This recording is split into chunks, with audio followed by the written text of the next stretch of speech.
పాతికేళ్ళు. మొదటి పాతికేళ్ళు ఎవరు కష్టపడతారో తర్వాత 50 ఏళ్ళు అతను సుఖపడతారు. మొదటి పాతికేళ్ళు తల్లిదండ్రులు ఎవరు సుఖపడతారో తర్వాత వాళ్ళు కష్టపడతారండి. ఇది తప్పని మీరు బయలుదేరుకోలేడు నాటుకోలేడు మీ దగ్గర చూడండి, అంతకు మించి మనకు అవసరం లేదు. దీని తర్వాత ఎప్పుడైతే యుద్ధం ప్రారంభమైందో అని తోరణ కోటను గెలిచిండు. దాని తర్వాత ఒక్కొక్క కోటను గెలుచుకుంటూ వచ్చిండు. అట్లా ఒక 30-35 కోటలు గెలిచిండు. కానీ గెలుస్తున్న ప్రతి కోట బయట ఎవరు కదా, ఓడిపోయిన ప్రతి ఒక్కరికి ఒక శక్తి బలం ఉంటుంది కదా. ఇట్లా బీజాపూర్ సుల్తాన్లు, ఆదిల్షాహి సుల్తాన్లు వాళ్ళందరూ కలిసి ఛత్రపతి శివాజీని గెలవాలి, కొట్టాలి అని అనుకున్నారు. ఛత్రపతి శివాజీ ఉన్న సామ్రాజ్యం ఉన్న ఏరియా మొత్తం పశ్చిమ కనుమలు, మొత్తం కొండలు గుట్టలు. మహారాష్ట్రలో పూణే ఏరియా ఉంటుందండి, బ్రహ్మాండమైన కొండలు గుట్టలు. మంచి మైదానం ఉంటే రాజ్యం బాగుంటుందని మనం అనుకుంటాం. ఛత్రపతి శివాజీకి కొండలు గుట్టలు సంభవించాయి. ఆ అడవుల్ని ఆయుధంగా, కొండల్ని కోటలుగా మార్చుకున్నాడండి. అంటే మీకు ఎటువంటి పరిస్థితి సంభవించడానికి అటువంటి మీ పరిస్థితిని మీ ఆయుధంగా తెచ్చుకోండి.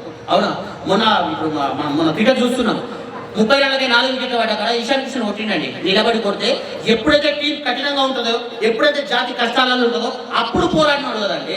అంత మంచిగా ఉన్నప్పుడు ప్రతి ఒక్కరు హీరో అవుతాడు. రోడ్డు మంచిగా ఉన్నప్పుడు కారేసుకొని పోతే ఎవరు రాకపోతే బాగుంటుందండి. కానీ ఆ కాగజనగర్ మార్కెట్లో ఫుల్ మార్కెట్ ఉన్న రోజు బండి మీద కొంటే అప్పుడు డ్రైవింగ్ స్కిల్స్ బయటపడతాయి. మనం నైపుణ్యం ఎప్పుడు బయటపడుతుంది అంటే అత్యంత కఠినమైన పరిస్థితి ఉన్నప్పుడు. అటువంటి కొండలను కోటలుగా మార్చుకున్నాడు, అటువంటి అడవులను ఆయుధాలుగా మార్చుకున్నాడండి. అఫ్జల్